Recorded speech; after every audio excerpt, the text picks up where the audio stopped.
L'écriture marque le début de notre histoire humaine et elle permet à notre pensée de se représenter. Elle est une des bases de notre société moderne, c'est une forme de technologie qui nous permet de communiquer et d'échanger des informations. On utilise l'écriture à l'âge adulte sans même y penser. Alors aujourd'hui, nous allons explorer l'entreprise à l'origine du stylo, Bic.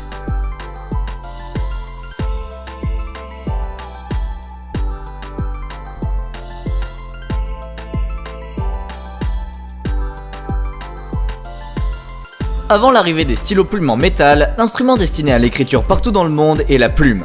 Trouver des plumes d'oiseaux n'était pas difficile et depuis 600 après Jésus-Christ, c'est le moyen utilisé pour la plupart des écrits. Une fois la révolution industrielle amorcée, l'amélioration de la métallurgie et des techniques de production de masse aboutit au stylo plongeur. Il s'agit juste d'une plume en métal montée sur un manche. Hélas, il contient à peine plus d'encre qu'une plume.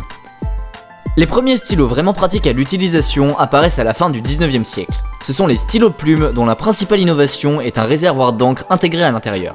Les premiers stylos plumes qui vont connaître un succès commercial considérable sont inventés par Lewis Waterman en 1884.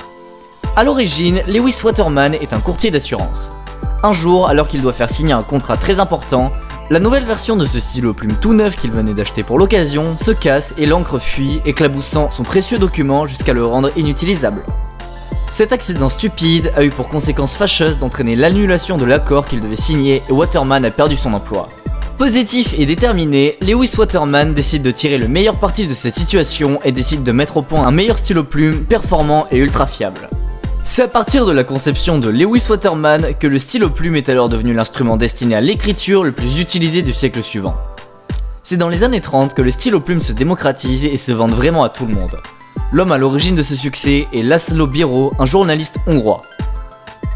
Il remarque que l'encre utilisée pour l'impression des journaux sèche très rapidement, laissant le papier sec et sans bavure. Il essaie alors d'utiliser la même encre dans un stylo plume et se rend compte qu'elle ne coule pas et qu'il est impossible d'écrire car elle est trop visqueuse. Après 7 années de tentatives infructueuses et d'échecs, László parvient à développer une nouvelle pointe pour son stylo. Il s'agit d'une bille qui peut tourner librement dans une douille. Pendant que la bille glisse le long du papier, elle répand l'encre d'une cartouche interne et s'étale uniformément sur le papier. László vient de créer le stylo bille.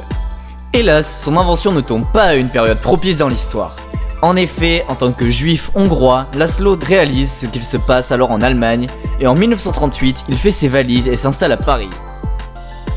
Là, il a la chance de rencontrer le président argentin Agustín Pedro Justo. Ce dernier est tellement impressionné par cette trouvaille de stylo bille qu'il invite László à déménager en Argentine. László part donc dans le but d'être aussi loin que possible de l'Allemagne. Une fois en Argentine, László fonde une entreprise pour commercialiser ses stylos et en 1943, il les vend à la Royal Air Force de Sa Majesté au Royaume-Uni. Cette première génération de stylos billes n'est pas encore parfaitement au point. Le boîtier métallique fuit souvent et l'encre a souvent tendance à se colmater. La plupart des clients de László se lassent et finissent par renoncer à leur stylo. L'entreprise est donc au bord de la faillite. Pour maintenir son entreprise à flot, László a recours à la vente des droits des stylos en Europe et aux États-Unis. L'homme qui lui achète les droits européens du stylo est un Français, le baron Marcel Bic. Il rentre dans le marché des stylos en 1945 après avoir acheté une usine en ruine dans la périphérie de Paris. Il utilise cet endroit pour commencer à fabriquer des stylos plumes.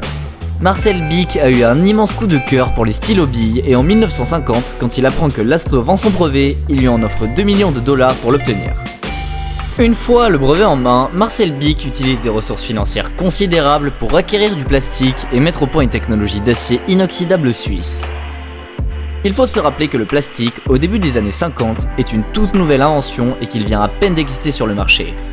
Les machines de moulage achetées par Bic sont à la pointe de leur époque, capables de façonner le métal à une précision de 10 micromètres. Le design des stylos de Bic se veut simple, pratique et brillant. Le corps du stylo a la forme d'un crayon, ce qui fait qu'il lui est impossible de rouler et de tomber de la table. Et comme il est fait de polystyrène transparent, il est facile de voir quand il n'y a plus d'encre. Mais ce qui va vraiment faire le succès de l'entreprise de Bic, c'est sa compréhension des économies d'échelle. Les stylos vendus par László étaient très chers et bien qu'ils soient largement plus pratiques que des stylos plumes, il était très difficile de justifier auprès de la clientèle de dépenser l'équivalent d'une semaine de salaire pour un stylo qui coûtait aux alentours de 85 $ actuels. Bic, lui, rationalise sa production et a tout acheté en gros, ce qui lui a permis de vendre ses stylos pour la somme ultra modique de 50 cents, soit l'équivalent de 18 centimes d'aujourd'hui. Au départ, Marcel Bic prévoit de donner son nom à ses stylos, mais à l'usage, il se rend compte que les clients le prononcent comme les anglophones et il décide donc de supprimer le H. Ainsi, en 1950, il fonde la société Bic et entreprend d'inonder la France avec son best-seller qu'il appelle le Big Crystal. Sans surprise, le stylo remporte un succès instantané, surpassant tout ce qui existait sur le marché à la fois en termes de qualité et de prix. En 3 ans, le baron Bic vend 40 millions de stylos par an. Il peut à peine répondre à la demande croissante et il commence à ouvrir des filiales dans différents domaines. En 1953, il vend dans toute l'Europe occidentale et à peine 2 ans plus tard, ses stylos sont même vendus en Amérique du Sud et en Afrique. Bic va entrer sur le marché américain en 1958 et il le fait de manière très spéciale. Mais pour le comprendre, revenons à Waterman. L'entreprise qu'il avait créée était la plus grande usine de stylo plumes aux États-Unis. Mais la révolution du stylo bille l'amène au bord de la faillite. Pour mettre un pied en Amérique, Bic propose d'acheter Waterman et il le fait pour $1 million, soit 8 millions d'euros actuels. Il réutilise la plupart des usines de Waterman pour fabriquer ses stylos billes et il garde quand même la fabrication de Waterman comme une marque de stylo de luxe. Elle existe d'ailleurs encore à ce jour. En 1961, l'artiste Raymond Savignac dessine et crée le Bic Boy, qui fait toujours partie du logo de l'entreprise depuis. Cette année-là, la société remplace ses stylos billes en acier inoxydable par du tungstène beaucoup plus dur et encore utilisé aujourd'hui. À la fin des années 1960, les stylos Bic se vendent sur tous les continents et Bic est toujours à la recherche de nouveaux produits à ajouter à son arsenal. Fidèle à sa philosophie, il a besoin de quelque chose de bon marché et de jetable que les gens utilisent au quotidien. Un briquet de poche s'avère être le produit idéal. Tout comme le stylo à billes, le briquet abordable de Bic est capable de produire 3000 flammes au cours de sa durée de vie, va immédiatement surpasser tous ses concurrents. Sa sortie en 1973 est saluée par tous et remporte un engouement immédiat. Actuellement, les ventes de briquets représentent 35% du chiffre d'affaires de l'entreprise. 2 ans plus tard, Bic trouve un autre marché à conquérir. En 1975, dans ce qui est carrément une déclaration de guerre à Gillette, Bic commercialise un rasoir qui ne peut pas blesser ou couper. Ces rasoirs anéantissent Gillette et sont depuis son pire concurrent. Bien que Bic ait eu du mal à surpasser Gillette au début, les ventes de rasoirs sont toujours une part importante de leurs ventes et représentent aujourd'hui environ 24% de leur chiffre d'affaires. En 1979, passionné de sport nautique, Bic fonde Bic Sport, qui fabrique du matériel pour planche à voile. Bien que Bic Sport existe encore aujourd'hui, c'est une partie très mineure de l'entreprise et ça n'a jamais été un vrai succès. Les efforts suivants de Marcel Bic n'ont pas remporté beaucoup de succès.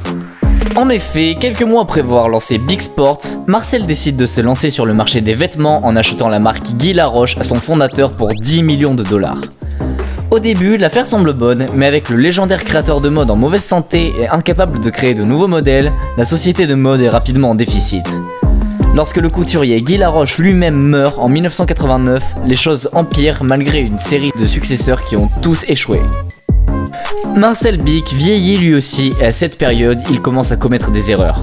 Par exemple, il essaie d'entrer sur le marché du parfum en 1989 et il échoue si lamentablement qu'il abandonne toute la gamme de parfums 2 ans plus tard. Bic décède en 1994 et son fils Bruno prend les rênes pour reconstruire l'empire. Sa première décision est de renforcer l'emprise de Bic sur le secteur des stylos en rachetant Whiteout et Tipex, les 2 plus grandes marques de correcteurs au monde. Il a revendu Guy Laroche en 2001, qui s'est finalement retrouvé entre les mains d'une entreprise chinoise. Depuis, Bic tente de s'aventurer dans le domaine de l'électronique grand public en vendant des téléphones, des tablettes, des piles à hydrogène, mais les résultats ont été au mieux médiocres. Aujourd'hui encore, les produits qui rapportent le plus restent le trio d'origine du créateur, les stylos, les rasoirs et les briquets. En fait, rien qu'en 2020, Bic a vendu 7 milliards de stylos, 2,5 milliards de rasoirs et 1,5 milliard de briquets. S'il y a une expérience à retenir de cette réussite, c'est que le succès de l'entreprise réside dans la simplicité des produits qu'elle propose. Et en juger par son incapacité à tirer profit de produits plus complexes ou sophistiqués qu'un stylo bille, il serait judicieux de continuer à honorer l'héritage de Marcel en restant simple. Merci d'avoir suivi cette vidéo. Si ce sujet vous a intéressé, n'hésitez pas à mettre un pouce en l'air, à vous abonner et à activer la cloche. Dites-nous en commentaire le sujet qui vous intéresse pour la vidéo de la semaine prochaine, nous sortons une vidéo tous les vendredis à 18 h. À la semaine prochaine!